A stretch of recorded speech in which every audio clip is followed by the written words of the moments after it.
Olá, diletos alunos, tudo bem?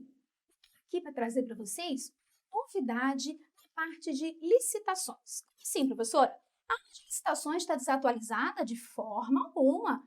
A aula de licitações lá está com os valores novos, tudo bonitinho.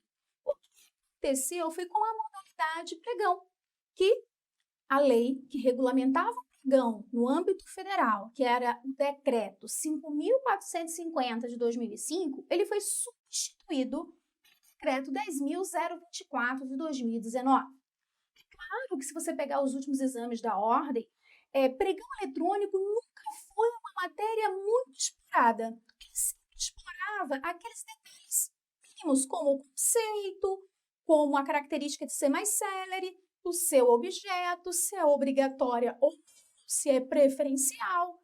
E justamente naquela parte que era cobrada nas provas da OAB, houve grandes transformações.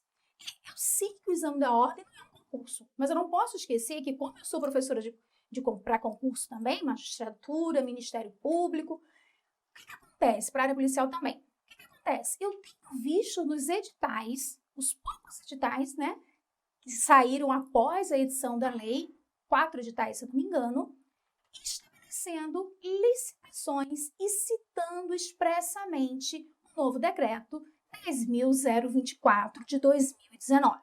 Creio eu, porque ele alterou a forma como o pregão era executado e a forma se ele era obrigatório. Então, houve algumas transformações com esse decreto editado pela União.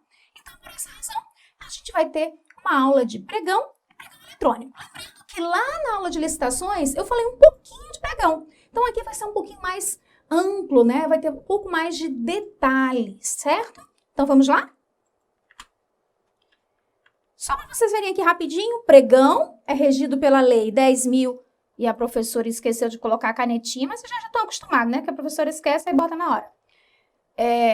Pregão, a lei 10.520 de 2002, e o pregão eletrônico. Professora, não existia pregão eletrônico? Já existia desde 2005. Havia sido regulamentado pelo decreto-lei não, minha gente, decreto apenas. Decreto 5.450 de 2005. Este que foi totalmente revogado pelo decreto 10.024 de 2019. Certo, gente? Então, vamos lá. Origem do pregão, certo? A origem do pregão, o pregão inicialmente, ele foi criado não numa lei própria de licitação. Ele foi regulamentado, na verdade, ele foi explicado na lei que criou a Anatel.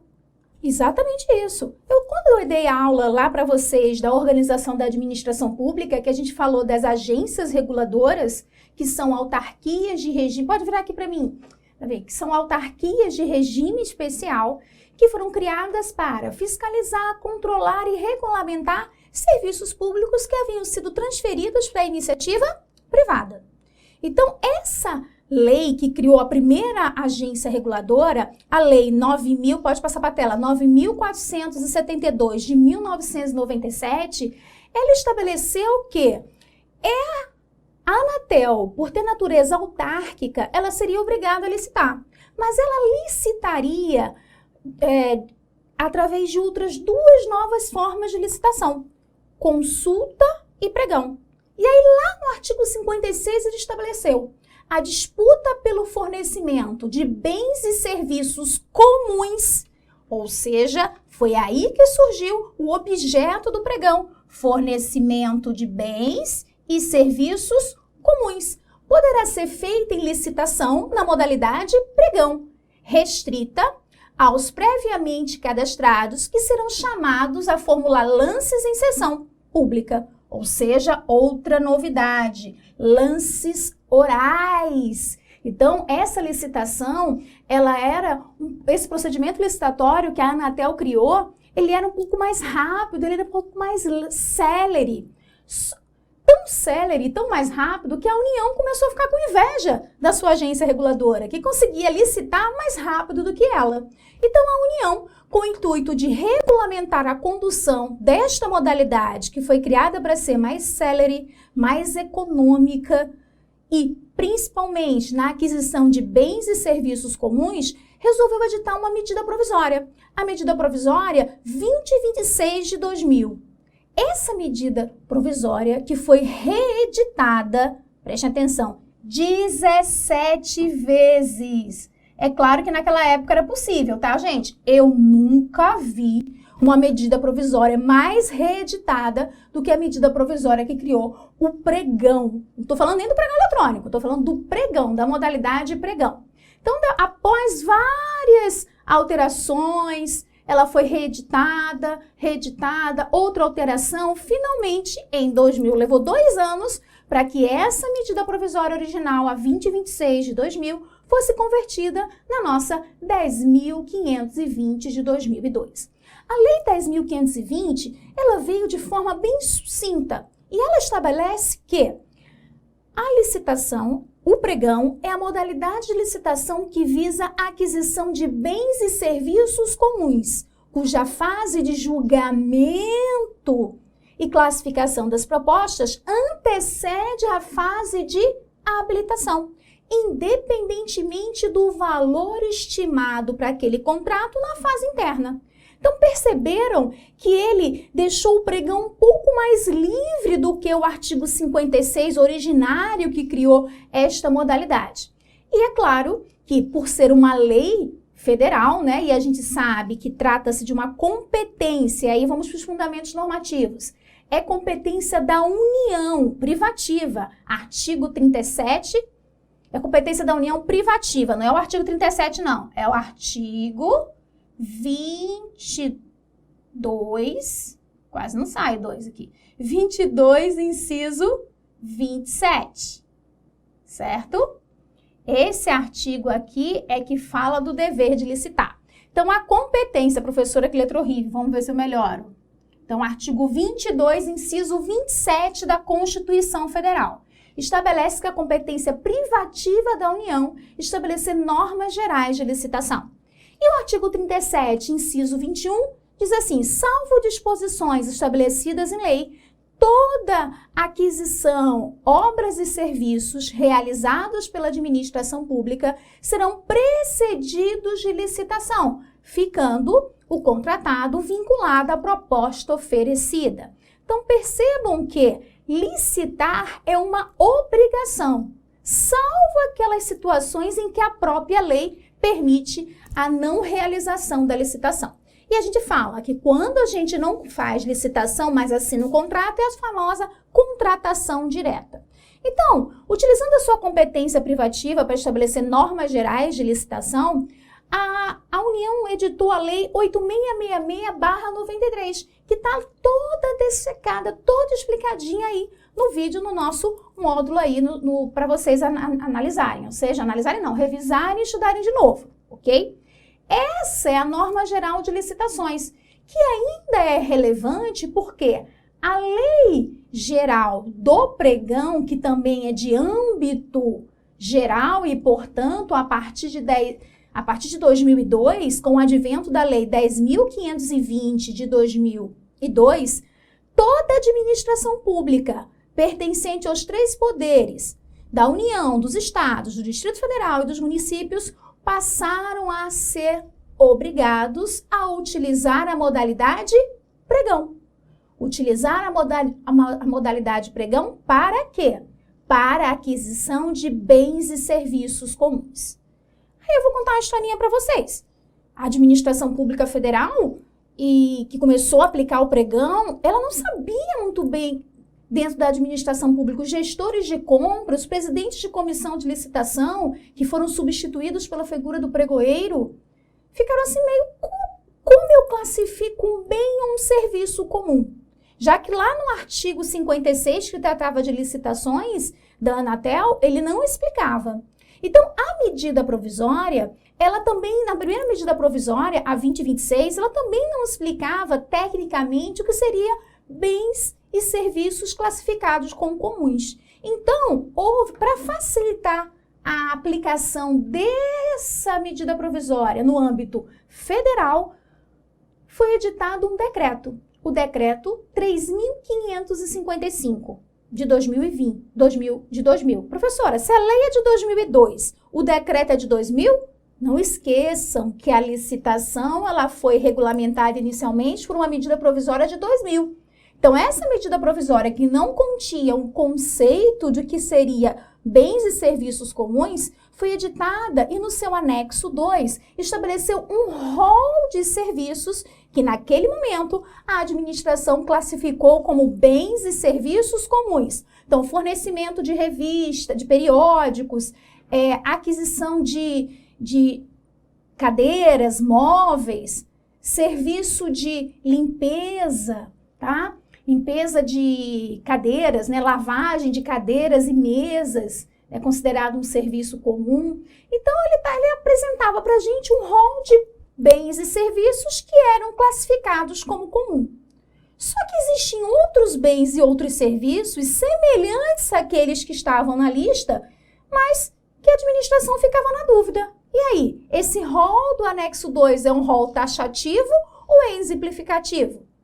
E aí, os administradores, com medo do Tribunal de Contas da União, tinham uma posição mais retrógrada, ou seja, mais séria, mais conservadora. Agora eu lembrei a palavra. E consideravam que era um rol taxativo. Mas a doutrina e depois o próprio TCU e a jurisprudência informaram que era impossível a administração pública saber o que seria bens e serviços comuns. Ela tinha que conceituar e não apresentar uma lista. Então, quando a Lei 10.520 foi editada, ela estabeleceu lá no seu artigo 1º, parágrafo 1º, o conceito do que seria bens e serviços comuns.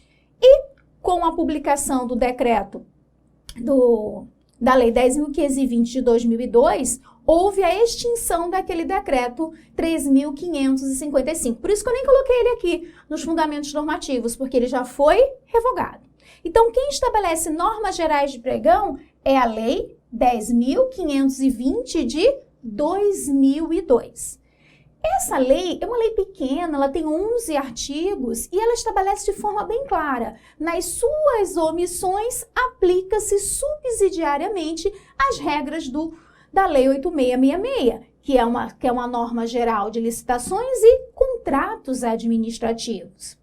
Só que o artigo 2º do Decreto-Lei 10.024 estabelecia que esta modalidade, diferente das demais modalidades já existentes, poderia ser feita de forma eletrônica, de forma virtual, desde que fosse realizado na internet, no Sistema Internacional de Computadores. Então, é aí que ele estabelece que o ente estatal que desejar realizar o pregão na forma, então a modalidade é pregão na forma eletrônica, bastaria ele regulamentar, utilizar o seu poder normativo para estabelecer normas socioeconômicas para a aplicação desta modalidade licitatória. E aí, o governo federal, em 2005, editou o decreto 5.450, que foi revogado, dando a vez do decreto 10.024 de 2019. Esse novo decreto, ele tornou o pregão eletrônico obrigatório não somente para a administração pública, mas também para estados e municípios que recebessem recursos públicos federais através de transferências voluntárias. Opa! Então, houve consequências para estados e municípios, exatamente. Mas quando é que o estado e o município, a partir de quando ele teria que começar a licitar de forma eletrônica e aplicando a Lei 10.024 de 2019? Houve um vacatio legis, né? Houve uma regulamentação para isso, um período para que os estados e municípios se preparassem. E esse período de preparação ele foi instituído pela IN, né? A Instrução Normativa 206 de 2019. Então, eu não posso esquecer que o decreto 10.024 de 2019, ele é de setembro, 20 de setembro, mas ele entrou em vigor a partir do dia 28 de outubro. Professora, que vacatio legis pequenininho. Exatamente, 1 mês e 8 dias para a administração pública federal transformar totalmente 90% das suas aquisições que eram feitas através de pregão eletrônico. Então, foi uma luta para aqueles que trabalham na parte federal e tem que fazer licitação eletrônica, ok? Então, ela é de setembro, mas começou a valer, a ser aplicada a vigência dela no dia 28 de outubro de 2019. E logo depois que ela entrou em vigência, veio a publicação dessa IN, tá? Dessa Instrução Normativa 206 de 2019, que estabeleceu os prazos para que os entes utilizem obrigatoriamente a modalidade do pregão eletrônico. Para tudo, professora? Não, somente para a transferência de recursos da União voluntários. Então, houve uma pandemia, né, combate à dengue, então o Ministério, através do Ministério da Saúde, a União transfere voluntariamente R$1 milhão para ser aplicada naquela campanha. Então, esse R$1 milhão para ser aplicado nessa campanha, como foi uma transferência voluntária, não é daquelas do rol obrigatório da Constituição Federal, o que esse Estado tem que fazer? Vai ter que fazer pregão eletrônico na forma estabelecida no Decreto 10.024 de 2019. Seguindo aqui, vamos lá. Professora, a senhora não falou bem o conceito de pregão. Falou, mas não falou o principal. E que é o principal? Eu saber o que diacho é bens e serviços comuns, tá bom? Então, vamos lá. Conceito, tá? O conceito de pregão, ele tá lá no artigo 1º, e lá no parágrafo único está o conceito de bens e serviços comuns. Então, pregão é a modalidade de licitação destinada à aquisição de bens e serviços considerados comuns, cujo julgamento da proposta antecede a fase de habilitação. E como eu concluí para vocês, independentemente do valor. Esta modalidade, diferente da concorrência, da tomada de preço e do convite que nós já estudamos, essa modalidade, ela será escolhida em razão do objeto ou do serviço ser classificado como comum. E depois daquela lista, né, de serviços considerados bens e serviços comuns e muita briga jurisprudencial, muita briga doutrinária, houve lá a Lei 10.520 de 2002 tentou apaziguar os ânimos e estabeleceu: bens e serviços comuns são aqueles cujo padrão de desempenho e qualidade possam ser objetivamente descritos no edital, por meio de especificações usuais do mercado, independentemente do valor. Se fazer a manutenção numa ogiva nuclear é um serviço em que a área que trabalha nesse sentido, eu posso descrever de forma clara e objetiva como será feita essa limpeza através de especificações usuais do mercado que trata desse tipo de serviço. Por mais que eu ache complexo, difícil você fazer a manutenção, a limpeza de uma ogiva nuclear, ela vai ser considerada comum. Por quê? Eu pude descrever no meu edital através de especificações usuais do mercado. Professora, então, pensando bem, tudo pode ser descrito de forma objetiva no edital através de especificações usuais do mercado. Sim, com a exceção de obras e serviços de engenharia. Então, a Lei 10.520, com o apoio da doutrina e, inicialmente, né, lá em 2002, com a doutrina e com a jurisprudência do TCU, considerava que obras e serviços de engenharia não poderiam ser classificados como comuns. Mas aí a gente tem que parar para pensar. O modo de produção do ser humano, ele evolui com o tempo? Sim ou não, gente? Claro que evolui. Como era feita uma faca na Idade Média, não é da mesma forma que é feita uma faca hoje. A forma como era produzido um pão na década de 50 não é da mesma forma aqui na época nos anos 2000. Há 10 anos atrás, ninguém imaginava que você iria assistir filmes, vídeos e até mesmo aulas através do seu celular. 10 anos, gente. Ontem. Então, percebam que é muito difícil, né? Esse conceito de comum, ele está atrelado ao mercado que vai surgindo. Quando os primeiros computadores foram criados, eles eram complexos, sistemas complexos, não poderiam ser considerados comuns. Mas com a evolução tecnológica, com a mudança do modo de produção, com a evolução do ser humano, né? Isso está dito por Marta Gabriel no livro Eu, Você e o Robô. Muito interessante esse livro. Então, essa transformação, ela acontece na prestação, na aquisição de bens e serviços. Bens que tinham um modo de produção únicos se tornaram padronizados. Quer ver um exemplo? Sapato. A profissão de sapateiro era muito respeitada, porque não existia sapataria, não existia sapato em grande escala. Hoje eu posso dizer que sapato é algo comum? Claro!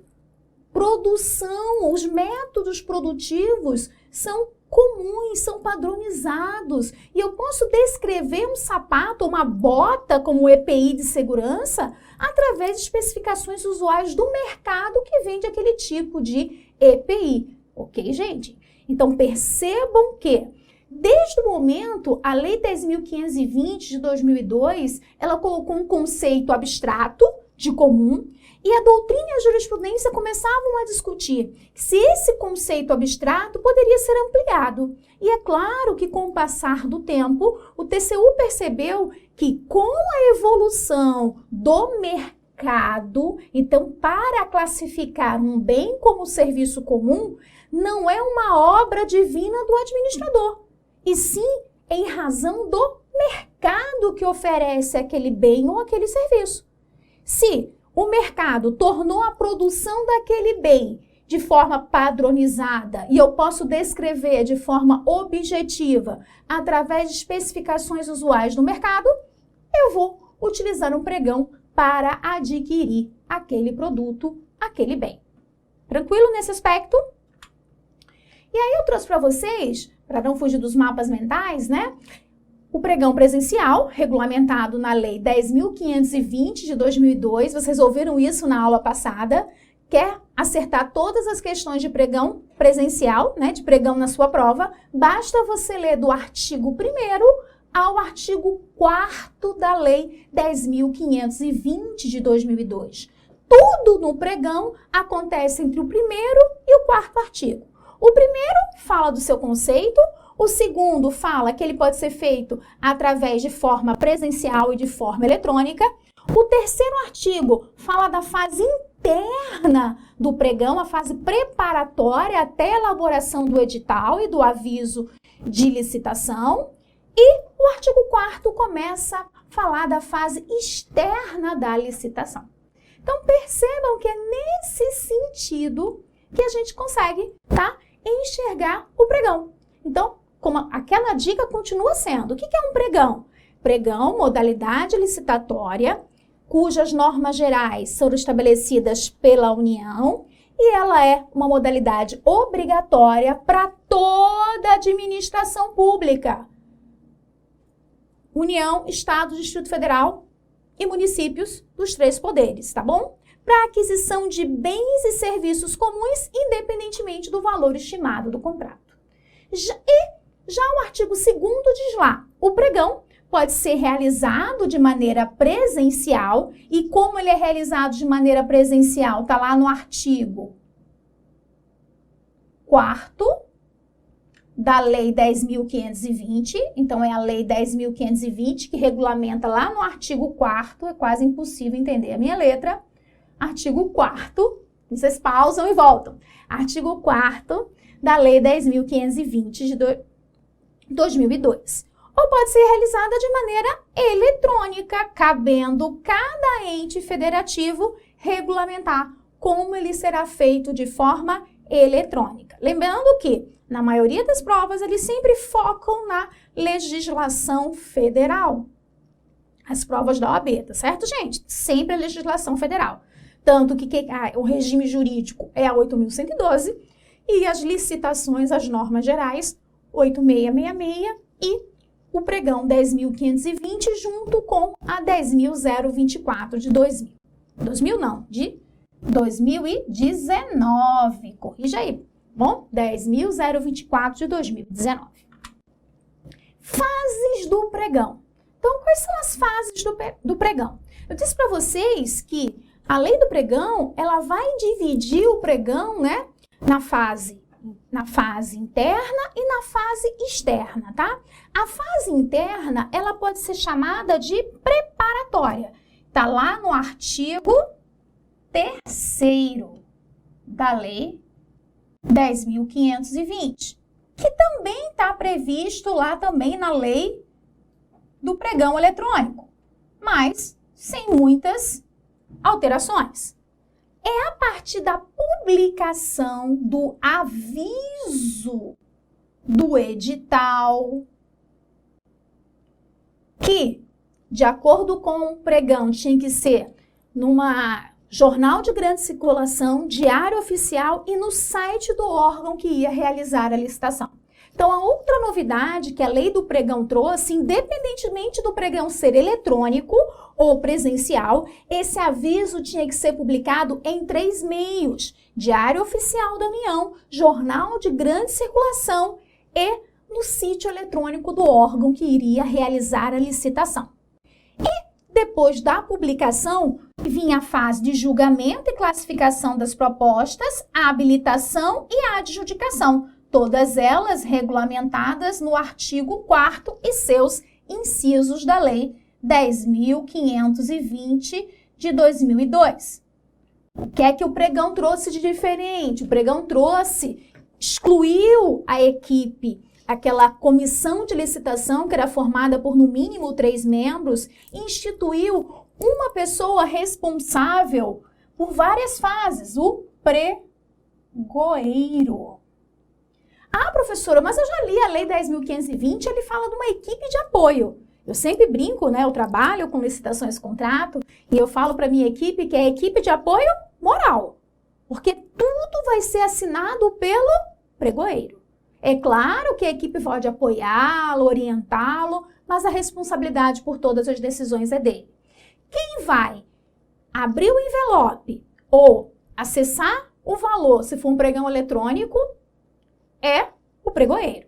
Então, é o pregoeiro que vai fazer o julgamento e classificação das propostas e depois que ele classificar as empresas de acordo com a proposta de menor preço, lembrando que o critério de seleção do pregão é sempre em busca da proposta de menor preço. Professora, menor preço em detrimento da qualidade? Não, a gente viu que lá no conceito ele diz, né? Bens e serviços comuns são aqueles cujo padrão de desempenho e qualidade. Então é um absurdo quando eu escuto, acho um absurdo quando eu escuto o pessoal falando que pregão não preza pela qualidade. Está no seu conceito. Quando ele diz que é uma modalidade licitatória para aquisição de bens e serviços, ele já descreve isso, certo? Então, lembrando que o pregoeiro ele vai julgar e classificar as propostas, fazer a habilitação do primeiro colocado, se ele não tiver para a documentação válida, ele passa para os demais e declara a empresa vencedora naquele momento. Não é a autoridade competente. A autoridade competente só entra dentro do pregão para homologar. Aqui não é antes de Cristo, não. É a autoridade competente de cada entidade, de cada órgão. E o recurso no pregão é em uma única fase. Então, assim que uma empresa é declarada vencedora, abre-se um espaço para que aquelas empresas que desejarem entrar com recurso apresentarem o motivo. Então, quero entrar com recurso porque quero atrapalhar a sua vida. Não. Eles têm que motivar de forma simplificada. E aí vai ser dado o prazo de 5 dias úteis para eles apresentarem as razões do recurso. Então, aqui a gente termina a nossa revisão básica do pregão presencial. E no próximo bloco, a gente fala sobre o pregão eletrônico, decreto 10.024 de 2019. Então, até a próxima, gente. Tchau, tchau!